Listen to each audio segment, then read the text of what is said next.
सदारती election लई आसिफ जरदारी दे कागजात मंजूर। साबिक सदर ते पीपल्स पार्टी दे शरीक चेयरमैन आसिफ अली जरदारी दे सदारती उम्मीदवार लई कागजात नामजदगी इस्लामाबाद हाई कोर्ट विच जमा कराए गए सी, जिन्हां नूं जांच पड़ताल तो बाद मंजूर कर लिता गया। चीफ इलैक्शन कमिश्नर सदारती इंतखाबात दे रिटर्निंग अफसर ने इन्हां ने स्क्रूटनी तो बाद साबिक सदर दे कागजात मंजूर कीते। पीपी रहनुमा फारूक एच नाइक ने दस्सिया है कि आसिफ अली जरदारी दे कागजात ते नामजदगी ते कोई एतराज़ नहीं किया गया ते इन्हां नूं बतौर सदारती उम्मीदवार कागजात मंजूर कर लिते गए। वाज़ेह रहे कि सुन्नी इत्तेहाद कौंसल दी जानिब तो महमूद अजगज़ई नूं सदारती उम्मीदवार नामजद किया गया है।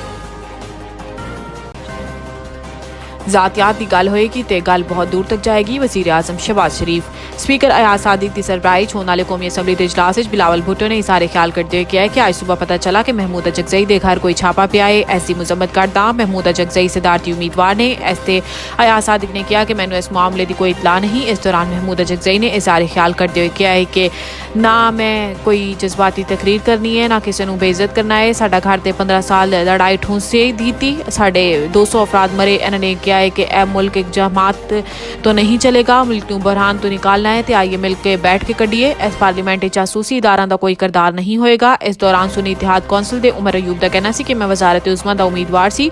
कल मेरी तकरीर बार बार रोकी गई, शहबाज शरीफ की तकरीर नहीं रोकी गई। क्या वो आसमान तो उतरे सी कि इन्हां दी तकरीर नहीं कटी गई। ऐसे मैं तहरीके इस्तेकाक पेश करांगा। IMF का दवामा ते पेट्रोलियम मसनूआत समेत मुतअद्दिद अशिया ते 18% GST नाफिज करने का मुतालबा। तफसीलात मुताबिक बैनुल अक़वामी मालियाती फंड ने FBR नूं कई दर्जन अशिया नूं जनरल सेल्स टैक्स की 18% दी मायारी शरह चलाने की सिफारिश की है, जिहदे च गैर प्रोसेस शुदा खुराक, स्टेशनरी अशिया, अद्वियात, POL मसनूआत ते दीगर शामिल है। IMF ने अंदाज़ा लाया है कि GST की शरह नूं माकूल बनाने तो मजमूई मुल्की पैदावार का 1.3% महसूल हासिल हो सकता है, जो कौमी खजाने 1300 अरब रुपए के बराबर है। ताहम IMF ने अपना अंदाज़ा नहीं लाया कि अगर बिलवास्ता टैक्स इजाफे के जरिए GST का इतना सख्त इकदाम नाफिज किया गया तो आने वाले महीना ते सालां इस तो महंगाई ते मुतासरा आवाम नूं कितना नुकसान पहुंचेगा। IMF की सिफारिशात 5वें शेड्यूल नूं खत्म करन, 6ठे शेड्यूल की छूट खत्म करन ते सेल्स टैक्स के 8वें शेड्यूल के तहत टैक्स की कम करदा शरह नूं खत्म करन ते रोशनी डाली गई। मुल्क नूं बहराना तो निकालने लई गालम गलोच नहीं, बातचीत करनी होगी। कौमी असम्बली च सारे ख्याल करते हुए बिलावल भुट्टो जरदारी ने कहा है कि अंग्रेजी कहावत है कि तारीख अपने आप नूं दोहरान दी है।